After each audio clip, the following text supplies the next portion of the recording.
So early on this Saturday morning, I came to this particular verse in Psalm 119, verse 18. It was this moment of epiphany. In the New International Version, it reads something like this. The poet addresses God and says, "Open my eyes that I might see wonderful things in your law." As I read that line, it was like the lights went on for me in terms of what I was doing with this dissertation. And that this was, in fact, the right prayer for me to pray during these weeks of finalizing the dissertation, to ask God to open my eyes so that I might see wonderful things in the way in which God has structured the world, and be able to draw those things out as I wrote about my particular dissertation topic. With that moment of epiphany in the back of my mind, during the course of 1995, I became deeply interested in a kind of a self-centered way, deeply interested in the Psalms as a, to use self-centered language, a resource for my ways of learning about encountering God and engaging the world. And I was, again, in a good position because we were having a small group meeting in our home on Wednesday evenings, mostly of disillusioned and cynical medical students and recently graduated medical professionals. And these people, when they started the group, said that it was a group for people who were about to leave or about to enter the Christian faith. So these were people who were profoundly disillusioned with the professional life in which they found themselves as young medical professionals. All of them worked in a very large hospital in our city, a hospital that was understaffed, underfunded, overwhelmed, and their lives were no fun.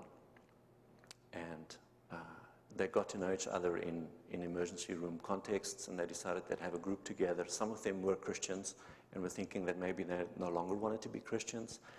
But some of their friends thought that the Christianity that their friends were about to leave was perhaps something they were interested in. And so we had this group of people on the edges of Christian life. And because I'd been so enamored with my encounter with the Psalms, just months before that, I suggested that we spend the year reading the Psalms and reading some books about the Psalms, and that's what we did. And so those were the books that we read together. And they were, unbeknownst to me, remarkably helpful in anticipation of what I was going to encounter in the following years, in 1996 and 1997. So Peterson, Bregeman, Traeger, and just one little chapter in a book by Calvin Seerfeld. But it's with that little book by Calvin Seerfeld that I want to start to zoom out from Heartbreak and get the bigger picture of wonder in view. I'm going to ask you to do something weird. Calvin Seerfeld, in the introduction to Rainbows for the Fallen World, offers an extended meditation on Psalm 19. It's one of the most important pieces of writing that I've ever read, and it has shaped my own way of being in the world as profoundly as anything else that I've read. And in this piece of writing, one of the things that Cal Seerfeld says is that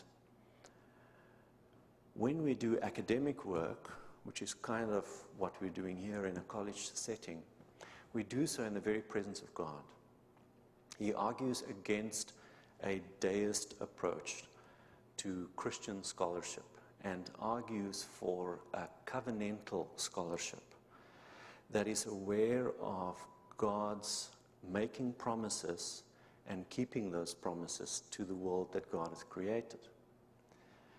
And so Cal Seerfeld says that all creation is a burning bush of the Lord God, invoking Moses' encounter in the wilderness with God in the burning bush. And so Cal says that when we walk into a classroom, Christian teachers and Christian students together, we should do so with this awareness that we ourselves are held together by God. The phenomena that we are investigating are being held together by God. As Colossians 1 would suggest, the coherence of things are to be found in Jesus. And so this very breath that I'm taking, the next heartbeat I'm having, these are all dependent on God's faithfulness to his promises. And so are the patterns of reality that we investigate. So thinking back to Psalm 119, verse 18, when we do scholarship, when we engage in reflective encounters together about the world in which we live, we do so with the prayer on our lips that God will open our eyes, that we might see wonderful things in the structure of reality. And so, Cal Seerfeld says that when we do this kind of learning together, we should take off our shoes. So why don't you take your shoes off? Because here we are.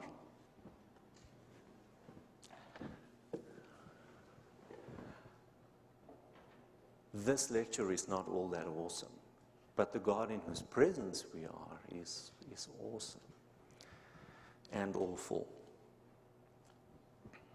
There's this little passage in Jeremiah where God is speaking about his faithfulness to the house of David. And one of the things that he says is that his faithfulness to the house of David is reliable because of this. The covenant that God has made with day and night cannot be broken. He keeps his promises. If he would have broken his promises to day and night, his covenant with day and night, then perhaps he might have broken his covenant with the house of David. What intrigues me about that is not so much the house of David, but the covenant with day and night. The notion that the twirling of the earth around its axis and its journey around the sun is not something that just happens. And neither is it something that happens like a clock running somewhere on a shelf, but rather it's the moment by moment consequence of God upholding and continuing his covenant with the planet, his covenant with the sun, his covenant with day and night, if you will. That covenant, I think, is the backdrop for the sense of wonder and awe that we have when we try and understand the world. That framework of wonder, I think, is the backdrop against which we must understand the heartbreak we experience within this world. And so, in 1995, with my cynical and broken friends, we learned to take these three stances in the world and towards the world. And we learned this from the Psalms and from the Psalm teachers that I mentioned to you a moment ago. Perhaps the first of the authors that we read that brought these ways of standing in relation to the world to our attention was Walter Brueggemann. And his way of reading the Psalms, for better or worse, I'm no Bible scholar. I'm just a consumer of Bible scholarship. But this way of reading the Psalms with three moves, as Psalms of orientation, Psalms of disorientation, and Psalms of reorientation. The Psalms of orientation, taking a stand towards God's world of wonder. The Psalms of disorientation, taking a stand towards the world of heartbreak.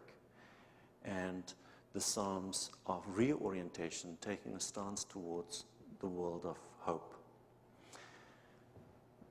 When I started encountering the intense, searing, burning heartbreak of the stories being told in the context of the Truth and Reconciliation Commission, that heartbreak was bookended, if you will, by wonder and hope because of this prior and then very recent encounter with the theology and spirituality of the Psalms alongside my friends.